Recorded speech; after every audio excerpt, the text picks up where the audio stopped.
معزز سامعین کرام، السلام علیکم ورحمۃ اللہ وبرکاتہ۔ نحمده ونصلي ونسلم على رسوله الكريم، اما بعد فاعوذ بالله من الشیطان الرجیم، بسم اللہ الرحمن الرحیم۔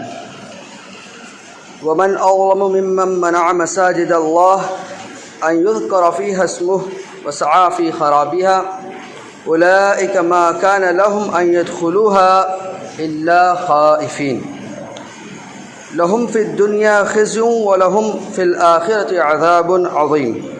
صدق الله العظيم وصدق رسوله النبي الأمين المتين الكريم، ونحن على ذلك لمن الشاهدين والشاكرين والحمد لله رب العالمين۔ درود پاک پڑھے اللہ رب محمد صلی اللہ علیہ وسلم، نحن عباد محمد صلی اللہ علیہ وسلم۔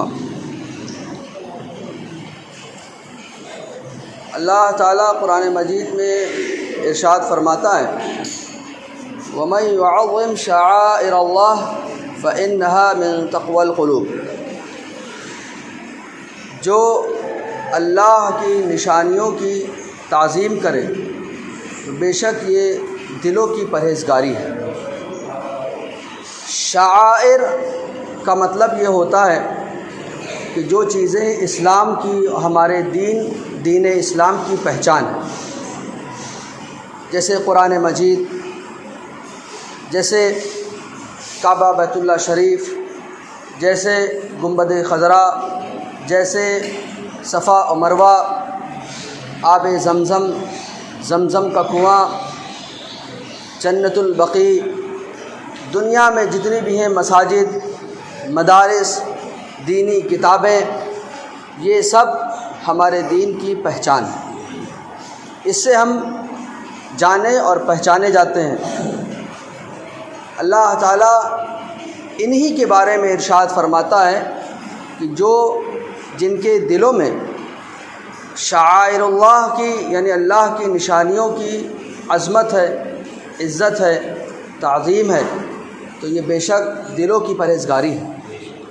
اور جس کے دل میں اللہ کی نشانیوں کی، دین کی پہچان کی، جو چیزیں دین کی پہچان ہیں ان کی عظمت نہ ہو تو یہ انسان کو گمراہی کی طرف لے جاتی ہے۔ میں نے جس آیت مبارکہ کی تلاوت کی، اللہ تعالیٰ قرآن مجید میں ارشاد فرماتا ہے، وَمَنْ أَظْلَمُ مِمَّن مَنَعَ مَسَاجِدَ اللَّهِ، اور اس سے بڑھ کر ظالم کون جو اللہ کی مسجدوں کو روکے ان میں نام خدا لیے جانے سے اور ان کی ویرانی میں کوشش کرے، وَسَعَىٰ فِي خَرَابِهَا، اور مسجدوں کو ویران کرے۔ قرآن کی آیت کے مطابق سب سے بڑا ظالم وہ ہے جو مسجد کو ویران کرے۔ اگر کوئی ایسا کرتا ہے تو اللہ تعالیٰ فرماتا ہے ان کو نہ پہنچتا تھا کہ مسجدوں میں جائیں مگر ڈرتے ہوئے، یعنی لوگوں کو چاہیے کہ جب مسجد میں آئیں تو ڈرتے ہوئے آئیں۔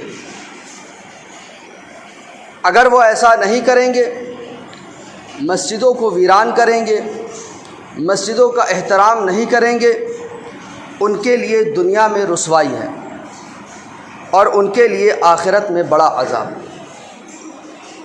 مسجد اللہ کا گھر ہے۔ حدیث مبارک میں آیا کہ سب سے بہتر جگہ مسجد، سب سے بری جگہ بازار۔ ہمارا نوجوان چھوٹا بڑا سب بازار میں زیادہ، اس کا دل لگتا ہے مسجدوں میں کم۔ جگہ اچھی مسجد، بازار سب سے برے۔ یہ مطلب نہیں کہ بندہ کاروبار کے لیے نہیں بیٹھے، یعنی وہاں جانا اور خواہ مخواہ میں اپنا وقت ضائع کرنا اور ایسے ہی گھومنا پھرنا۔ کاروبار کے لیے بیٹھے یا اپنی ضرورت کا سامان لے اور چلتا بنے۔ لیکن ہمارے نوجوان، ہماری قوم مسجد کے علاوہ ہر جگہ نظر آ رہی ہے، کہیں بھیڑ کی کہیں کوئی کمی نہیں۔ یہ ہمارے لیے سوچنے کی بات ہے کہ ہم کیا کر رہے ہیں اور کیوں نہیں سمجھ رہے ہیں۔ ایسا نہیں ہے کہ لوگ سمجھتے نہیں ہیں۔ کون نہیں جانتا نماز فرض ہے؟ کون نہیں جانتا کہ مسجد اللہ کا گھر ہے؟ کون نہیں جانتا کہ مسجدوں کا احترام ہم پر واجب ہے، سب جانتے ہیں، کچھ بتانے کی ضرورت نہیں ہے۔ ایسے ماشاءاللہ الحمدللہ ایسے لوگ بھی ہیں بہتیرے اماموں سے زیادہ وہ جانتے ہوں گے، لیکن جب بات آتی ہے عملی طور پر اس کام کو کرنے کی تو اب یہ امتحان کی گھڑی کہ جو ہم بول رہے تھے یا سوچ رہے تھے یا چوپالوں میں بول رہے تھے اس کو عملی طور پر ہم کتنا عمل میں لا سکتے ہیں اور کر سکتے ہیں۔ اللہ کی مسجد کے لیے جس کے بارے میں حدیث مبارک میں آیا کہ بندہ یہ جہاں پر ہم نماز پڑھ رہے ہیں یہ ٹکڑا قیامت میں ہمارے لیے سفارش کرے گا کہ اے اللہ اسے جہنم سے بچا لے، اس نے مجھ پر نماز پڑھی ہے۔ یہ زمین پوری کی پوری اٹھا کر کے جنت میں لے جائی جائے گی، دنیا کی کوئی چیز جنت میں نہیں جائے گی سوائے اس مسجد کے، ان مسجدوں کے، اور یہ مسجدیں ہمارے لیے گواہی دیں گی۔ ہمارے اعمال کیسے ہیں یہ ہم جانتے ہیں، اور ہماری نیکیاں بھی کیسی ہیں یہ بھی ہم جانتے ہیں۔ ہم کس طرح کی نمازیں پڑھتے ہیں، کس طرح کے روزے رکھتے ہیں، کس طرح کے قرآن کی تلاوت کر رہے ہیں، یہ سب ہمیں پتہ ہے، ہر آدمی اپنے آپ کو جانتا ہے۔ تو اگر اللہ تعالیٰ نے ہماری بخشش کا ایک سامان کیا، ہماری بخشش کا ایک ذریعہ بنایا، اسے ہمیں ہاتھ سے گنوانا نہیں چاہیے۔ یہ بہت بڑی بھول اور بہت بڑی نادانی ہے کہ ہزاروں گناہ کھاتے میں ہیں، لکھے جا چکے ہیں، لکھے جا رہے ہیں، نہ جانے کتنے گناہ کر لیں اور لکھے جائیں گے۔ نیکیوں کا نام و نشان نہیں ہے دور دور تک۔ نماز بھی جو پڑھی نہ جانے کن خیالوں میں پڑھی، تلاوت بھی جو کی نہ جانے کہاں خیال رہا۔ نیکیاں بھی ہم اس طریقے سے نہیں کر پاتے جس طریقے سے ہمیں کرنا چاہیے، اپنے رب کو ہم اس طریقے سے یاد نہیں کر پاتے جس طرح سے یاد کرنا چاہیے، لیکن اس رب نے پھر بھی ہمیں بہت کچھ دیا۔ اب یہ ہمارے امتحان کی گھڑی ہے کہ ہم اپنے آپ کو دین کے کاموں میں کتنا مشغول رکھتے ہیں، کتنا بزی رکھتے ہیں۔ ایسا نہیں ہے کہ ہمارے نوجوان کے پاس ٹائم یا پیسہ نہیں ہے، ہماری قوم کے پاس خوب ہے، ٹائم بھی ہے، پیسہ بھی ہے، دماغ بھی ہے، زبان بھی ہے، لیکن اللہ تعالیٰ نے یہ چیزیں اس لیے نہیں پیدا فرمائی کہ ہم اس کو کہیں بھی خرچ کریں۔ زبان اللہ نے دی ہے تو یہ وہی بولے گی جہاں رب چاہے گا، مال اللہ نے دیا ہے تو وہی خرچ ہوگا جہاں رب چاہے گا۔ اگر ہم اپنی مرضی سے اس میں کام کریں گے تو حساب کا دن بہت سخت ہے۔ ہم سب کچھ جانتے ہیں، ہم یہ بھی جانتے ہیں کہ ہمیں مرنا ہے اور مرنے کے بعد اٹھنا ہے۔ کون مسلمان ہے نہیں جانتا کہ حشر میں سب سے پہلا سوال نماز کے بارے میں؟ کون نہیں جانتا 5 سوالوں میں ایک سوال یہ بھی ہے مال کہاں خرچ کیا، کہاں سے کمایا اور کہاں لگایا؟ کون نہیں جانتا 5 سوالوں میں سے ایک سوال یہ بھی ہے تم نے وقت کہاں خرچ کیا، کہاں رہے، صبح میں کہاں تھے، شام میں کہاں تھے، دوپہر میں کہاں تھے، رات میں کہاں تھے؟ یہ بھی سوال ہوگا عمر کہاں گوائی، ہر چیز کے بارے میں سوال ہوگا۔ اور بندہ اگر دل میں کچھ سوچے گا کہ یہ بول دوں تو اس کی زبان پر مہر لگا دی جائے گی اور یہ جسم بولے گا، یہ ہاتھ بتائیں گے کہ کیا کیا کارنامے کیے، یہ پیر خود بولیں گے کہاں گئے، کتنی مسجد کی طرف دوڑ لگائی، کتنا پکنک منانے میں۔ آپ بتائیے کہ ہماری قوم چوپاٹی سیر سپاٹے میں خرچ نہیں کرتی ہے، خوب کرتی ہے۔ کس کے موبائل کا خرچہ 300-500 روپے سے کم ہوگا؟ اتنا ضروری موبائل ہے ہماری مسجد سے زیادہ۔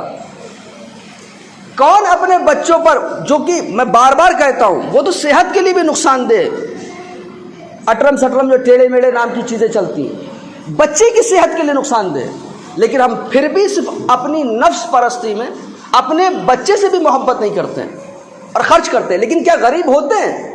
نہیں ہوتے، لیکن یہ پیسہ ہم وہاں کیوں نہیں لگا پا رہے ہیں جہاں وہ ہمارے لیے آخرت میں کام آئے گا؟ اللہ کے رسول صلی اللہ علیہ وسلم نے صحابہ اکرام سے پوچھا، بتاؤ انسان کا مال کیا ہے؟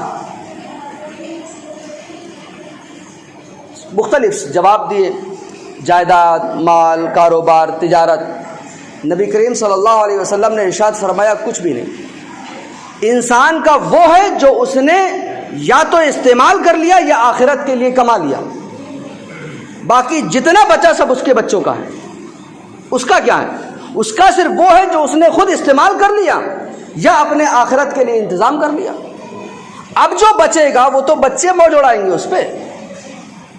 یوم یفر المرء من اخیہ وصاحبتہ وبنیہ، وہ دن ہوگا کہ باپ بیٹے سے، ماں بیٹے سے بھاگے گی، ہر کوئی ایک دوسرے سے بھاگتا پھر رہا ہوگا، کوئی کسی کا پرسان حال نہیں ہوگا۔ یہ بھی ہم جانتے ہیں، اس کے باوجود بھی ہم اپنی آخرت کو صرف دنیا پر بگاڑ رہے ہیں۔ ہماری فضول خرچیاں دیکھیے، ہمارے رہن سہن دیکھیے، ہمارے چال چلن دیکھیے، ہماری رسم و رواج دیکھیے، ہماری شادیاں دیکھیے، ہمارے عقیقے دیکھیے، ہمارے تقریبات دیکھیے، ہمارے قربانیاں دیکھیے۔ لاکھ لاکھ روپے کے لوگ جانور، مہنگے سے مہنگے جانور خریدتے ہیں۔ صرف اسی بستی یا یہیں کی بات نہیں ہے، ہر جگہ یہی حال ہے کہ ہماری قوم، اس کے پاس دماغ بھی ہے، بہت بدھی ہے، بہت زبان ہے، اور دولت بھی ہے اور ٹائم بھی ہے۔ اور میں یہ بار بار کہوں گا کہ صرف یہی نہیں کہ آپ کو اپنی مسجد کی تعمیر کے سلسلے میں خیال رکھنا چاہیے، بلکہ اس کو آباد رکھنے میں بھی خیال رکھنا چاہیے۔ آپ بتائیے کہ فجر کی نماز اگر آپ پڑھ رہے ہیں، مشکل سے آپ کو 15-20 منٹ لگیں گے، پورا وضو بنا کر کے گھر سے مسجد میں آ کر نماز پڑھ کر واپس گھر پہنچنے میں آپ کو 20 منٹ لگیں گے۔ ظہر کی نماز میں بھی ایسے ہی ٹائم لگے گا، عصر میں آپ کو کل ملا کر کے 10-15 منٹ لگیں گے۔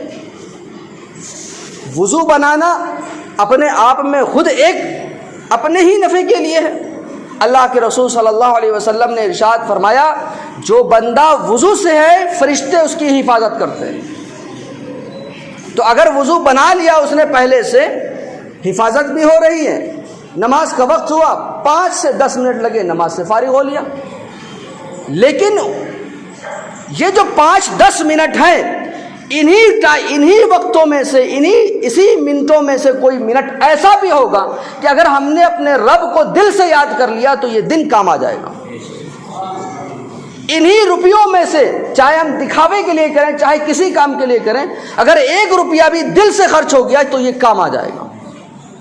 تو یہ کب ہوگا؟ ظاہر سی بات ہے، اللہ تعالیٰ دلوں کے حال سے آگاہ ہے۔ ہم کیا سوچ رہے ہیں، دل میں کیا چل رہا ہے اور لوگوں کو کیا بتا رہے ہیں، یہ کوئی اہمیت نہیں رکھتا کہ ہم لوگوں کو کیا بتا رہے ہیں۔ دل میں جو چل رہا ہے رب جان رہا ہے۔ ہمیں اگر اتنا احساس نہیں ہے کہ ہم اپنے رب کو یہ جانتے ہوئے کہ وہ ہر چیز سے باخبر ہیں اور لوگوں کو دھوکہ دے رہے ہیں، تو یہ اصل میں اپنے آپ کو دھوکہ دینا ہے۔ لوگوں میں چاہے ہم اچھے بنے چاہے برے بنے، ہمارے اپنے اعمال کے حساب سے ہی قیامت میں ہمارا حساب کتاب ہونا ہے۔ تو اللہ تبارک و تعالیٰ نے جس طریقے سے ہمیں زندگی گزارنے اور جس طریقے سے رہنے سہنے کو کہا ہے، ہم پر ضروری ہے کہ ہم ویسے ہی اپنی زندگی گزاریں۔ ورنہ اگر ہم اللہ کی آیتوں، اللہ کی نشانیوں اور دین اسلام کی نشانیوں کا ادب و احترام اور ان کی عظمت اور ان کی محبت اگر ہم دل میں نہیں رکھیں گے تو دنیا میں بھی رسوائی ہے اور آخرت میں بھی بڑا عذاب۔ لہم فی الدنیا خزی ولہم فی الآخرۃ عذاب عظیم۔ دنیا میں رسوائی، اور اللہ تبارک و تعالیٰ کا فرمان جھوٹا نہیں ہوتا۔ ہمیں سمجھنا ہے کہ ہمیں دنیا میں رسوائی چاہیے یا نہیں چاہیے۔ اگر دنیا میں رسوائی، ذلت، رسوائی کا مطلب ذلت ہوتا، ذلیل ہونا، دنیا میں ذلیل ہونے کی کسی کی تمنا ہو تو وہ سمجھے. ہمیں کوشش کرنی چاہیے کہ ہم کوئی بھی کام ایسا نہ کریں کہ اللہ تعالیٰ ذلیل فرما دے. وَتُعِزُّ مَن تَشَاءُ وَتُذِلُّ مَن تَشَاءُ. جسے چاہتا ہے عزت دیتا ہے، جسے چاہتا ہے ذلت دیتا ہے. وہ تو اتنا قادر ہے کہ غیروں سے کام کروا لیتا ہے. ہماری کیا حیثیت، ہماری کیا اوقات. غیروں نے بہت بڑے بڑے کام کر دیے، وہ ہر چیز پر قادر ہے. حضرت موسیٰ علیہ السلام کو فرعون کے گھر میں ہی پالا. اللہ تعالیٰ ہر چیز پر قادر ہے. تو ہمیں یہ سمجھنا چاہیے اس نے دیا ہے، اور اگر اس نے گرفت کر لی، پکڑ کر لی، تو تباہ و برباد ہونے میں، ذلیل ہونے میں ٹائم نہیں لگے گا. اب یہ ہماری سوجھ بوجھ اور سمجھداری پر ہے کہ ہم کتنا جلدی سمجھ لیتے ہیں اور اس پر عمل کر لیتے ہیں. ہمیں چاہیے کہ ہم یہ سمجھیں کہ اللہ تعالیٰ نے ہمیں سوچنے کی طاقت عطا فرمائی، ہمیں آنکھیں دی، ہمیں کان دیے، بولنے کی طاقت دی، ہاتھ پیر دیے، اور انہی نعمتوں کے ذریعے ہم کماتے ہیں. اور وہ جو پیسہ آیا، وہ جو جس ذریعے سے بھی آیا، وہ ذریعہ بھی رب نے ہی بھیجا. ایسا نہیں ہے کہ کوئی بھی دکان کھول کے بیٹھ جاتا ہے تو امیر ہو جاتا ہے. ایسا نہیں ہے کہ کوئی بھی کوئی کاروبار کر لیتا ہے تو پیسہ آ جاتا ہے. ہزاروں لاکھوں لوگ ایسے ہیں جو لاکھوں روپے لگا کر کے ایسے وہ تباہ و برباد ہوئے کہ پھر اٹھ نہ سکیں. اس کی مرضی، جسے چاہتا ہے جتنا چاہتا ہے عطا فرماتا ہے. تو یہ ہمیں سمجھنا چاہیے کہ اللہ تبارک و تعالیٰ نے جو ہمیں نعمتیں عطا فرمائیں، اسی کو کام میں لا کر کے ہم کچھ کما پاتے ہیں، اور اللہ تعالیٰ ذریعہ پیدا فرماتا ہے. اور یہ ہمارے بخشش کے ذریعے ہیں. چھوٹے چھوٹے کام ہمیں دے دیے گئے کہ یہ کر لو تمہیں یہ فائدہ ہو جائے گا. مسجد میں ایک اینٹ لگا دو، جنت میں گھر لے لو. جنت میں گھر کا مطلب جنت پکی ہے. مسجد سے تنکا صاف کر دو، مسجد میں جنت میں گھر بنا لو. کسی مسلمان کی مدد کر دو، صدقے کا ثواب پالو. کسی کو کھجور کھلا دو، پانی پلا دو، جہنم سے ڈھال بنوا لو. چھوٹے چھوٹے کام ہمیں دیے گئے جو ہمارے بس میں ہیں. ایسا نہیں کہ ہماری بس سے باہر ہیں. دین کا کوئی کام ایسا نہیں ہے جو ہماری بس سے باہر ہو، کوئی کام ایسا نہیں. لیکن ہم اپنی دنیا کو پہلے اور دینی کام کو بعد میں رکھتے ہیں. یہ ہمیں نقصان دے گا. ایک لمحے کو ہم مان لیتے ہیں کہ آپ کی مسجد میں جو کام ہو رہا رک جائے.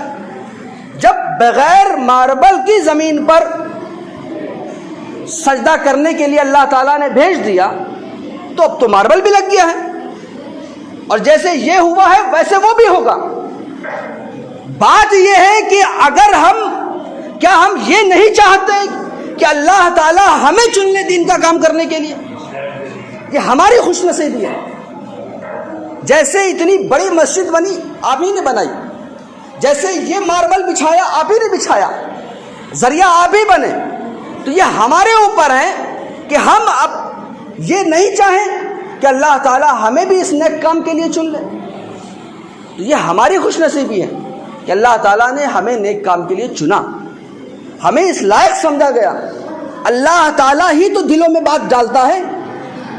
اللہ تعالیٰ نے ہمارے دل میں نیکی کا جذبہ پیدا فرمایا، یعنی اللہ تعالیٰ کی رحمت ہماری طرف متوجہ ہے.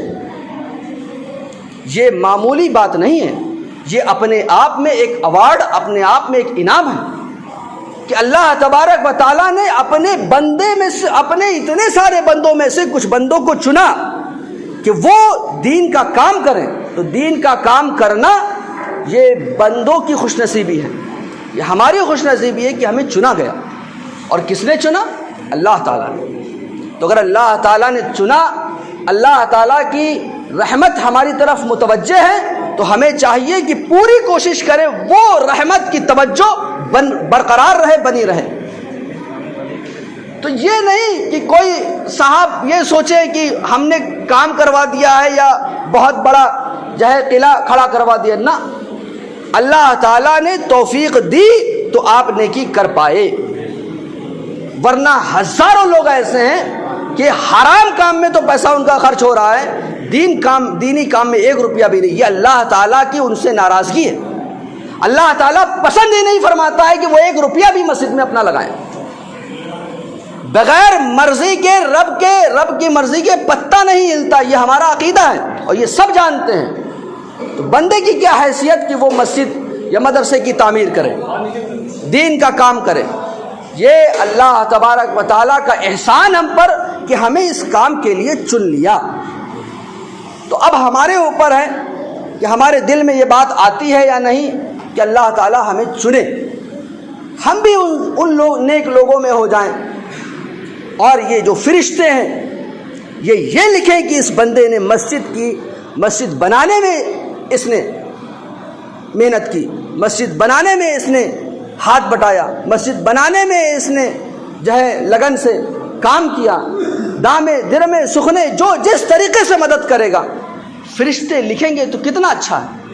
اور یہ فرشتے برابر لکھ رہے ہیں ہم نے کیا خرچ کیا اور کہاں خرچ کیا، جو سوچ رہے ہیں یعلمون ما تفعلون، جو تم کر رہے ہو یہ جان رہے ہیں، کرامن کاتبین، یہ سب لکھ رہے ہیں جو دل میں ہے۔ اگر ہم 2 باتیں بول رہے ہیں، دل میں سوچ رہے ہیں کہ جو ہے کہاں سے چندہ لینے آ گئے، اور مرے دل سے دے رہے، وہ بھی لکھا انہوں نے کہ تم نے دل میں کیا سوچا، زبان سے کیا بولا، ایک بات لکھی جا رہی ہے۔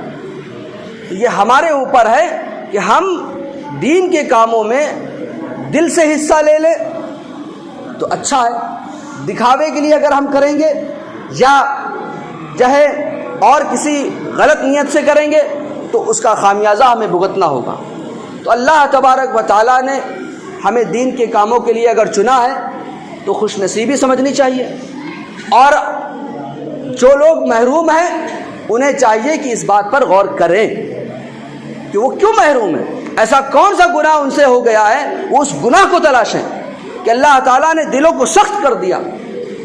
اگر دل نرم کرنے ہیں تو دینی کاموں میں اپنے آپ کو آگے رکھیے۔ قرآن مجید فرماتا ہے فَلْيَتَنَافَسِ الْمُتَنَافِسُونَ، یہ وہ کام ہے کہ جس میں ایک دوسرے سے بڑھ چڑھ کر کے حصہ لو۔